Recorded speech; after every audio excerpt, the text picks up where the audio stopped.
13 নম্বর সূরা রদ, মোট আয়াত 43। আউযু বিল্লাহি মিনাশ শাইতানির রাজিম, বিসমিল্লাহির রহমানির রহিম। বাংলা অনুবাদ। আয়াত 1। আলিফ লাম মিম রা, এগুলি কোরআনের আয়াত, যাহা তোমার প্রতিপালক হইতে তোমার প্রতি অবতীর্ণ হইয়াছে, তাহাই সত্য, কিন্তু অধিকাংশ মানুষ ইহাতে ঈমান আনে না। 2 নম্বর আয়াত। আল্লাহই ঊর্ধ্ব দেশে আকাশমণ্ডলী স্থাপন করিয়াছেন স্তম্ভ ব্যতীত, তোমরা ইহা দেখিতেছ। অতঃপর তিনি আরশে সমাসীন হইলেন এবং সূর্য ও চন্দ্রকে নিয়মাধীন করিলেন। প্রত্যেক নির্দিষ্ট কাল পর্যন্ত আবর্তন করে তিনি সকল বিষয় নিয়ন্ত্রণ করেন এবং নিদর্শনসমূহ বিশদভাবে বর্ণনা করেন, যাহাতে তোমরা তোমাদের প্রতিপালকের সঙ্গে সাক্ষাৎ সম্বন্ধে নিশ্চিত বিশ্বাস করিতে পারো। 3 নম্বর আয়াত। তিনি ভূতলকে বিস্তৃত করিয়াছেন এবং উহাতে পর্বত ও নদী সৃষ্টি করিয়াছেন এবং প্রত্যেক প্রকারের ফল সৃষ্টি করিয়াছেন জোড়ায় জোড়ায়। তিনি দিবসকে রাত্রি দ্বারা আচ্ছাদিত করেন, ইহাতে অবশ্যই নিদর্শন রহিয়াছে চিন্তাশীল সম্প্রদায়ের জন্য। 4 নম্বর আয়াত। পৃথিবীতে রহিয়াছে পরস্পর সংলগ্ন ভূখণ্ড, উহাতে আছে দ্রাক্ষা কানন, শস্য ক্ষেত্র, একাধিক শির বিশিষ্ট অথবা এক শির বিশিষ্ট খরজুর বৃক্ষ সিঞ্চিত একই পানিতে, এবং ফল হিসাবে উহাদের কতককে কতকের উপর আমি শ্রেষ্ঠত্ব দিয়ে থাকি। অবশ্যই বোধ শক্তি সম্পন্ন সম্প্রদায়ের জন্য ইহাতে রহিয়াছে নিদর্শন। 5 নম্বর আয়াত। যদি তুমি বিস্মিত হও, তবে বিস্ময়ের বিষয় উহাদের কথা, মাটিতে পরিণত হওয়ার পরও কি আমরা নতুন জীবন লাভ করিব? উহারাই উহাদের প্রতিপালককে অস্বীকার করে এবং উহাদের ওই গলদেশে থাকবে লৌহ শৃঙ্খল। উহারাই দোজখবাসী ও সেখানে উহারা স্থায়ী হইবে। 6 নম্বর আয়াত। মঙ্গলের পূর্বে উহারা তোমাকে শাস্তি ত্বরান্বিত করিতে বলে, যদিও উহাদের পূর্বে ইহার বহু দৃষ্টান্ত গত হইয়াছে। মানুষের সীমালঙ্ঘন সত্ত্বেও তোমার প্রতিপালক তো মানুষের প্রতি ক্ষমাশীল এবং তোমার প্রতিপালক শাস্তিদানে অত্যন্ত কঠোর। যাহারা কুফরি করিয়াছে তাহারা বলে, তাহার প্রতিপালকের নিকট হইতে তাহার নিকট কোনো নিদর্শন অবতীর্ণ হয় না কেন? তুমি তো কেবল সতর্ককারী এবং প্রত্যেক সম্প্রদায়ের জন্য আছে পথ প্রদর্শক। 8 নম্বর আয়াত। প্রত্যেক নারী যাহা গর্ভে ধারণ করে এবং জরায়ুতে যাহা কিছু কমে ও বাড়ে, আল্লাহ তাহা জানেন এবং তাহার বিধানে প্রত্যেক বস্তুরই এক নির্দিষ্ট পরিমাণ আছে। 9 নম্বর আয়াত। যাহা অদৃশ্য ও যাহা দৃশ্যমান তিনি তাহা অবগত, তিনি মহান, সর্বোচ্চ মর্যাদাবান। 10 নম্বর আয়াত। তোমাদের মধ্যে যে কথা গোপন রাখে অথবা যে উহা প্রকাশ করে, রাত্রিতে যে আত্মগোপন করে এবং দিবসে যে প্রকাশ্যে বিচরণ করে, তাহারা সমভাবে আল্লাহর জ্ঞান গোচর। 11 নম্বর আয়াত। মানুষের জন্য তাহার সম্মুখে ও পশ্চাতে একের পর এক প্রহরী থাকে, উহারা আল্লাহর আদেশে তাহার রক্ষণাবেক্ষণ করে এবং আল্লাহ কোনো সম্প্রদায়ের অবস্থা পরিবর্তন করেন না, যতক্ষণ না উহারা নিজ অবস্থা নিজে পরিবর্তন করে। কোনো সম্প্রদায় সম্পর্কে যদি আল্লাহ অশুভ কিছু ইচ্ছা করেন, তবে তাহা রদ হইবার নহে এবং তিনি ব্যতীত উহাদের কোনো অভিভাবক নাই। 12 নম্বর আয়াত। তিনি তোমাদেরকে দেখান বিজলি, ভয় ও ভরসা সঞ্চার করান এবং তিনি সৃষ্টি করেন ভারী মেঘ। 13 নম্বর আয়াত। বজ্রধ্বনি তাহার সপ্রশংস মহিমা ও পবিত্রতা ঘোষণা করে, ফেরেশতাগণ ও করে তাহার ভয়ে, ফিরিস্তাগণ করে তাহার ভয়ে। তিনি বজ্রপাত করেন এবং যাহাকে ইচ্ছা উহা দ্বারা আঘাত করেন, আর উহারা আল্লাহর সম্বন্ধে বিতণ্ডা করে, অথচ তিনি মহা শক্তিশালী। 14 নম্বর আয়াত, সত্যের আহ্বান তাহারই যাহারা তাহাকে ব্যতীত আহ্বান করে অপরকে, তাহাদেরকে কোনো সাড়া দেই না। উহারা তাহাদের দৃষ্টান্ত সেই ব্যক্তির মতো যে তাহার মুখে পানি পৌঁছিবে এবং আশায় তাহার হস্তদ্বয় প্রসারিত করে পানির দিকে, অথচ উহা তাহার মুখে পৌঁছাবার নয়। কাফিরদের আহ্বান নিষ্ফল। 15 নম্বর আয়াত, আল্লাহর প্রতি সিজদাবনত হয় আকাশমণ্ডলী ও পৃথিবীতে যাহা কিছু আছে, ইচ্ছায় অথবা অনিচ্ছায়, এবং তাহাদের ছায়াগুলি ও সকাল ও সন্ধ্যায়। 16 নম্বর আয়াত, বলো কে আকাশমণ্ডল ও পৃথিবীর প্রতিপালক? বলো আল্লাহ। বলো তবে কি তোমরা অভিভাবক রূপে গ্রহণ করিয়াছ আল্লাহর পরিবর্তে অপরকে, যাহারা নিজেদের লাভ বা ক্ষতি সাধনে সক্ষম নয়? বলো অন্ধ ও চক্ষুষ্মান কি সমান, অথবা অন্ধকার ও আলো কি এক? তবে কি তাহারা আল্লাহর এমন শরিক করিয়াছে যাহারা আল্লাহর সৃষ্টির মতো সৃষ্টি করিয়াছে, যে কারণে সৃষ্টি উহাদের নিকট সদৃশ্য মনে হইয়াছে? বলো আল্লাহ সকল বস্তুর স্রষ্টা, তিনি এক পরাক্রমশালী। 17 নম্বর আয়াত, তিনি আকাশ হইতে বৃষ্টিপাত করেন, ফলে উপত্যকাসমূহ উহাদের পরিমাণ অনুযায়ী প্লাবিত হয় এবং প্লাবন তাহার উপরিস্থ আবর্জনা বহন করে।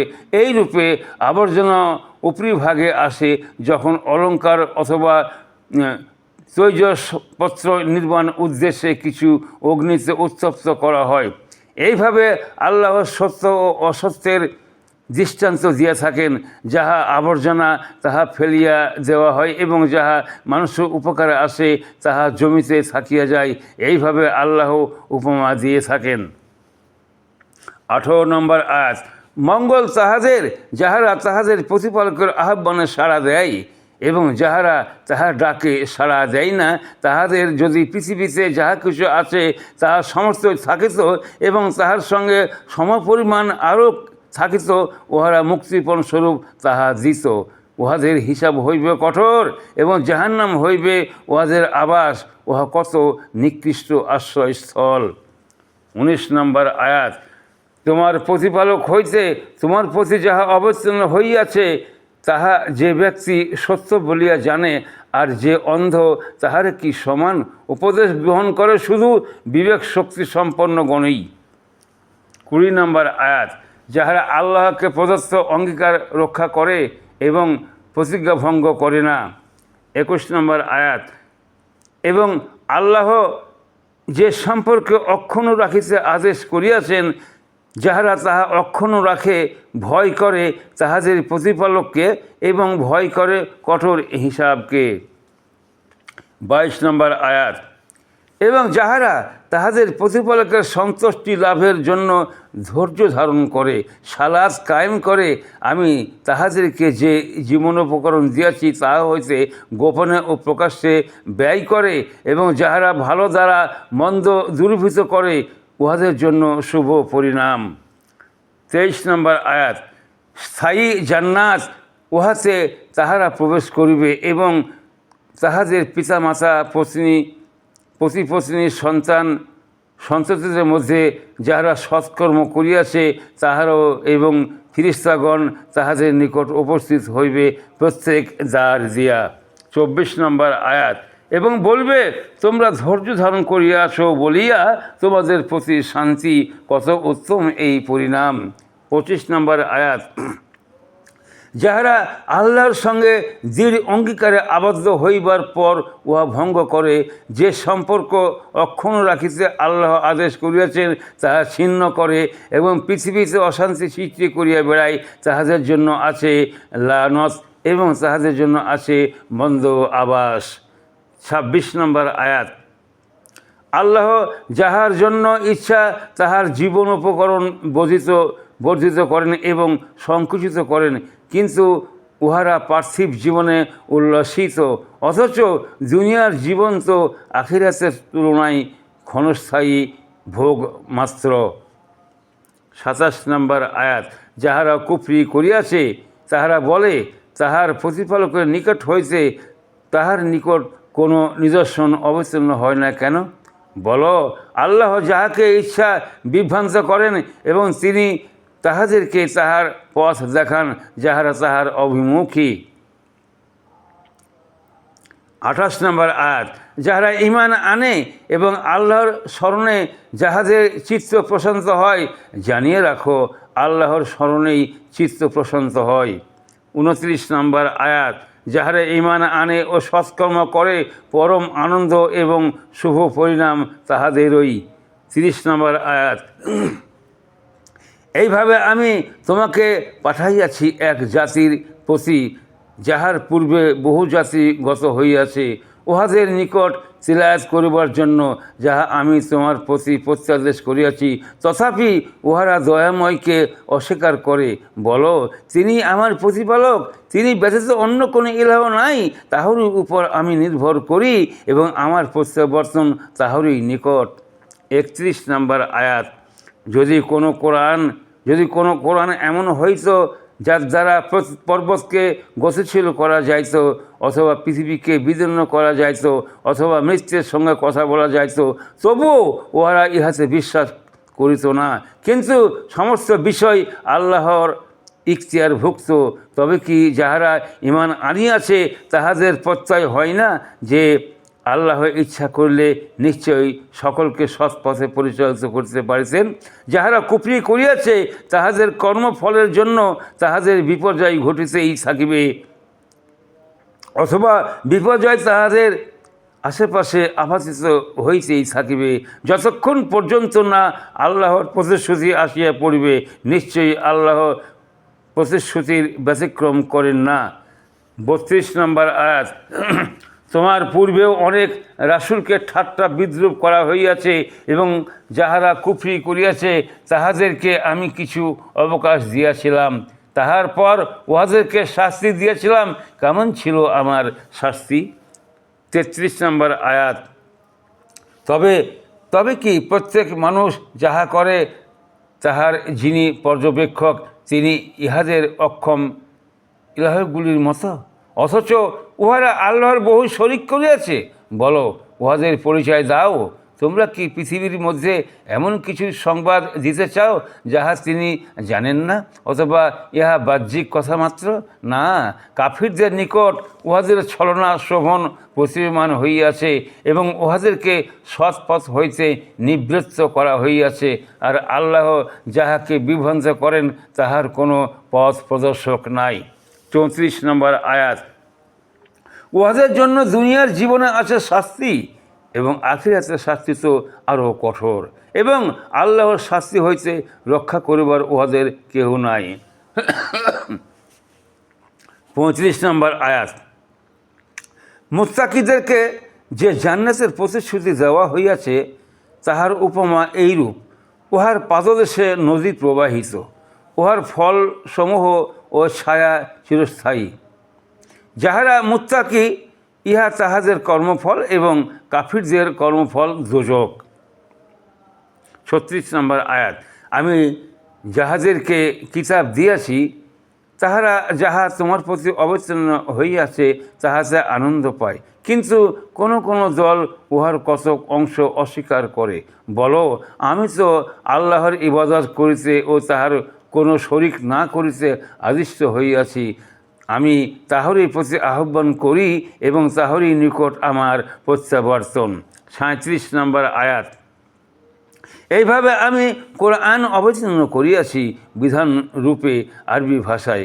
জ্ঞান প্রাপ্তির পর তুমি যদি তাদের খেয়াল খুশির অনুসরণ করো তবে আল্লাহর বিরুদ্ধে তোমার কোনো অভিভাবক ও রক্ষক থাকবে না।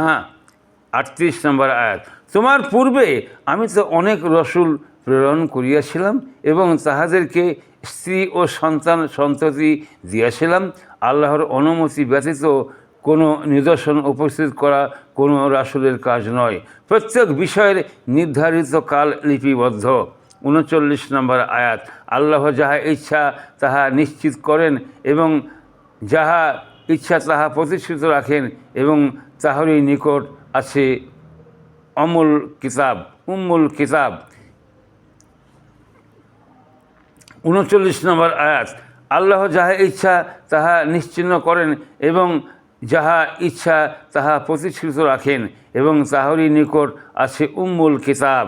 40 নম্বর আয়াত, উহাদেরকে যে শাস্তির প্রতিশ্রুতি দিয়েছি তাহার কিছু যদি তোমাকে দেখাই, অথবা যদি ইহার পূর্বে তোমার কাল পূর্ণ করিয়া দেই, তোমার কর্তব্য তো কেবল প্রচার করা এবং হিসাব নিকাশ তো আমার কাজ। 41 নম্বর আয়াত, ওরা কি দেখে না যে আমি উহাদের দেশকে চতুর্দিক হইতে সংকুচিত করিয়া আনিয়াছি? আল্লাহ আদেশ করেন, তাহার আদেশ রদ করবার কেহ নাই এবং তিনি হিসাব গ্রহণে তৎপর। 41 নম্বর আয়াত, ওহারে কি দেখে না যে আমি উহাদের দেশকে চতুর্দিক হতে সংকুচিত করিয়া আনিতেছি? আল্লাহ আদেশ করেন, তাহার আদেশ রদ করবার কেহ নাই এবং তিনি হিসাব গ্রহণে তৎপর। 42 নম্বর আয়াত, উহাদের পূর্বে যাহারা ছিল তাহারাও চক্রান্ত করিয়াছিল, কিন্তু সমস্ত চক্রান্ত আল্লাহরই ইখতিয়ারে। প্রত্যেক ব্যক্তি যাহা করে তাহা তিনি জানেন এবং কাফিরা শীঘ্র জানিবে শুভ পরিণাম কাহাদের জন্য। 43 নম্বর আয়াত, যাহারা কুফরি করিয়াছে তাহারা বলে, তুমি আল্লাহর প্রেরিত নও। বলো, আল্লাহ এবং যাহাদের নিকট কিতাবের জ্ঞান আছে তাহারা আমার ও তোমাদের মধ্যে সাক্ষী হিসাবে যথেষ্ট। আলহামদুলিল্লাহ।